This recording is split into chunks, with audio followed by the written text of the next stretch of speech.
When we told people we were getting divorced, we basically got two reactions. I am so sorry, and you need to get a good lawyer. Everyone just expected a fight. It's the story we all been told, right? That divorce is a war.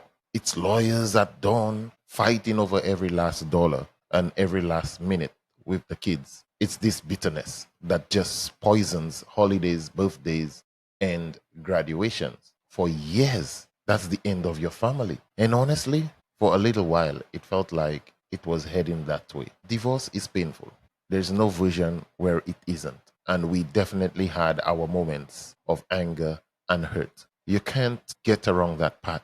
The end of the marriage is a kind of death, and you have to grieve it. But even in the middle of that pain, we just knew that the bitter, ugly divorce story wasn't the one we wanted for our family. It wasn't what we wanted to model for our kid, for our daughter. And frankly, it wasn't the future we wanted for ourselves. So we made a different choice. And it was a much harder choice, at least at first. We decided to look at this not as the end of our family, but as a reorganization. We chose to become allies instead of enemies. In this video, we're going to share exactly how we got through one of our hardest times in our lives to not only divorce peacefully and amicably, but to actually become better co-parents because of it. Before we continue, help me grow this channel by smashing the like button and subscribing. By doing so, you help YouTube recommend this channel and the videos to more people who needs this advice. Let me know if you have any questions in the comment section. Thank you. Now let's continue. Turning point. I can still picture the exact moment it all could have gone completely off the rails. We were in the kitchen, the same one where we had made thousands of meals and where I taught my daughter how to prepare her own breakfast when she was only 6 years old. But this time, you could feel the tension. We were arguing about a silly mistake made financially by the wife, and it was escalating fast. Voices were getting louder. We were dragging up old wounds. Well, we felt this was the perfect time to tell each other about all the things we didn't like over the years. I did my best to remain as positive and calm as possible. Felt like we were standing on a cliff's edge, as if she had the chance, she would just shove me over because she was mad and scared of the possible implications and what I might do. I remember looking at her, and for a second, I didn't see the woman I'd spent 14 years with. I saw an opponent, someone who was viciously angry. And in that one moment, the next 10 years just flashed before my eyes. Tense drop offs with the kid in some parking lot, nasty texts, fighting through lawyers, and spending thousands of dollars just to hurt each other. It was such a miserable future. And I just said, stop. Is this what we really want? Do we want to spend the rest of our lives connecting our kid, hating each other? Is this how we are going to raise our daughter? Always fighting with each other, making her uncomfortable, scared, and sad? And those questions just hang there in the air for both of us. The answers were a hard no. But saying no is the easy part. The hard part was figuring out how. How do we untangle a whole life together without completely tearing everything and everyone apart? We didn't have a map, so we had to start drawing our own. We decided that our divorce would have one single goal: creating a peaceful and loving environment for our daughter. And that meant we had to find a way to be respectful and supportive of each other. I said we spent 14 years together, so let's not become enemies. We don't hate each other. That became our guidepost for everything. And it led us to our three core principles for a better divorce. Grieve the marriage before you litigate the divorce. Our first principle, and this is probably the most important one, was realizing there are two divorces happening at once: the emotional divorce and the legal divorce. You have to get through the first one before you can even think about starting the second. So many people try to do both at the same time, and it's a total recipe for disaster. That is when two people who loved each other begins to hate each other. You are trying to make permanent, life altering decisions while you are still drowning in heartbreak and anger. It's like trying to do surgery on yourself in the middle of a hurricane. It's just not going to end well. So we made a conscious choice to hit pause on the whole legal process. We separated and gave each other space, but we agreed no filing papers, no hiring lawyers for at least a few months. That time was purely for the emotional work. I requested that we think about how we are going to co parent and raise our daughter with all the love we can give her while separated. I talked to my friends and family who would just let me vent without throwing gas on the fire. I had a really, I had to really process the end of this dream we'd built. I had to feel the disappointment and sadness without immediately turning it into a weapon to use against Rebecca. I went inwards. We did the same thing in our own way. It was about taking responsibility for our feelings and my part in why the marriage ended. It's so much easier to just blame the other person. It's way harder to look in the mirror. It was a co created experience, but you just can't skip this step. You can't make clear headed, rational decisions about the future when you are still bleeding from the past. We had to let that emotional storm quiet down before we could ever sit at a table and talk about anything. This time allowed us to separate ex husband and ex wife from mom to dad. The marriage was over, but our job as parents was for life. And that job needed us to be functional adults. Principle number 2, redefine the relationship.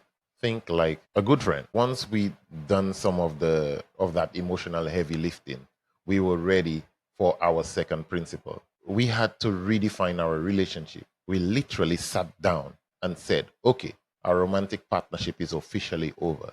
It's time to launch a new kind of relationship, the co-parenting friendship. It sounds a little cheesy, but it was actually incredibly practical. It gave us a whole new rule book for how to talk to and act with each other. And thinking like friends totally changed our communication. We started communicating more like friends, but we were very compassionate. Every week, maybe 2 or 3 times, I would call to see how they were doing. I would help her out where I could financially, or if she needed help with her car when she had an issue. I would even go to her house every birthday to watch our daughter open her gifts. We quickly became really good, respectable friends. There was no rehashing about old fights. I did encourage her to talk to me about anything, and we should feel comfortable doing it. If not, it was okay as well. If the conversation started to drift into emotional territory, one of us would just say, that's in the past. Let's get back on track. That structure was a total lifeline for us. It made our interactions predictable and safe. We knew exactly what to expect from each other. The goal wasn't to be enemies, it was to be effective friends who enjoy co parenting.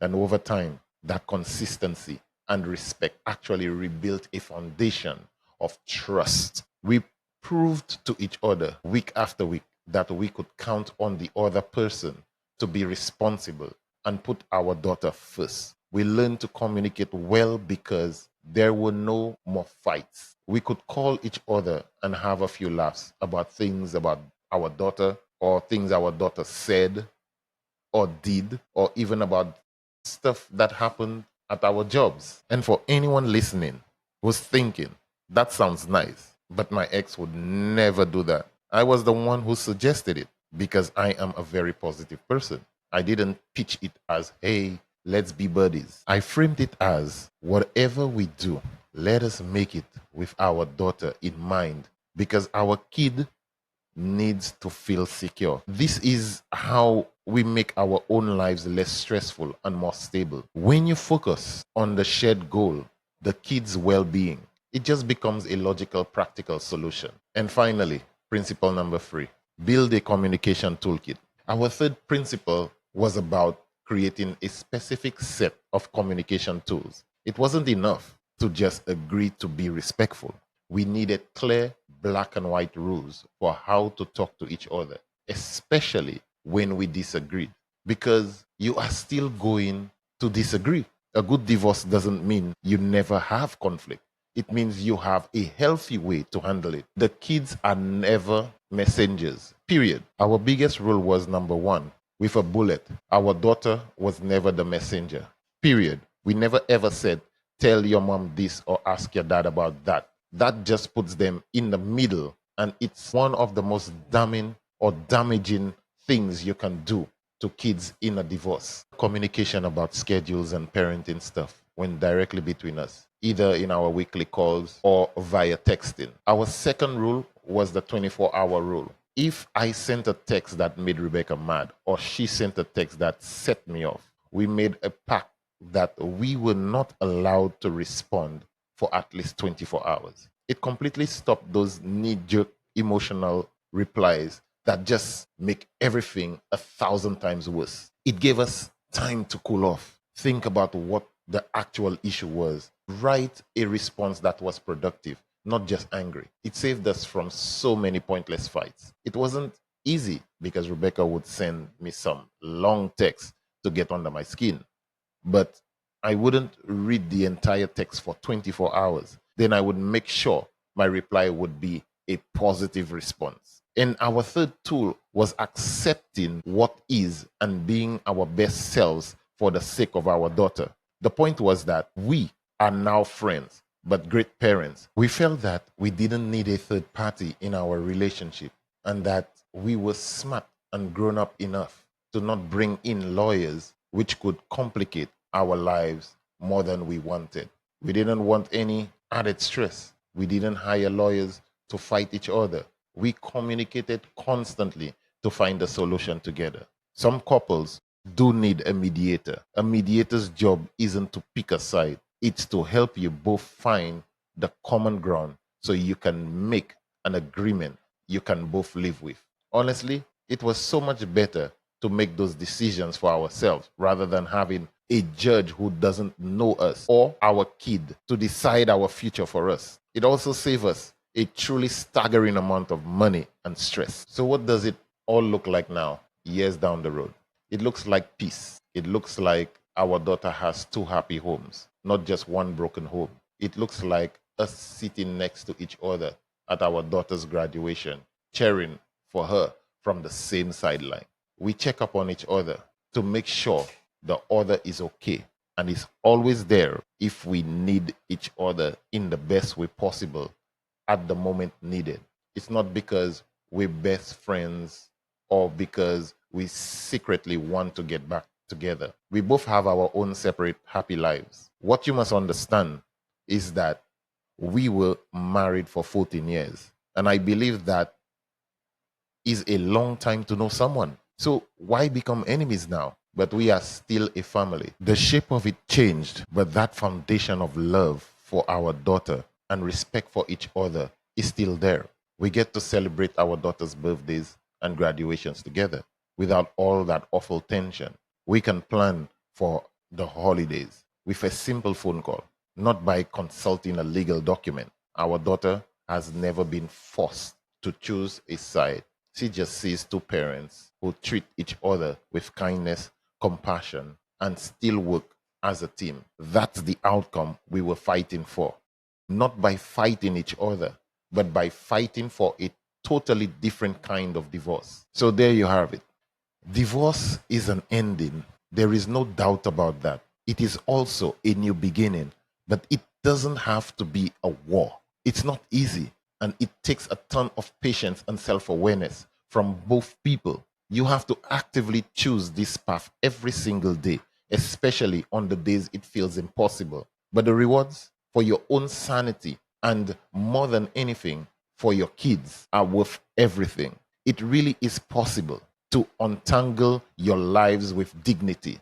It is possible to start a new chapter where you are effective, respectful co parents. You don't have to be the horror story people tell their friends about. You can be a success story, a story of a family that changed but never ever broke. If this story helped you, or if you know someone who's going through this and could use it, please share this video. And we would love to hear from you in the comments. Tell us about your experiences and ask us questions. This is a tough conversation, but it's one we need to have a lot more often. Don't forget to like and subscribe to help this channel grow. Thanks for watching, and see you in the next video.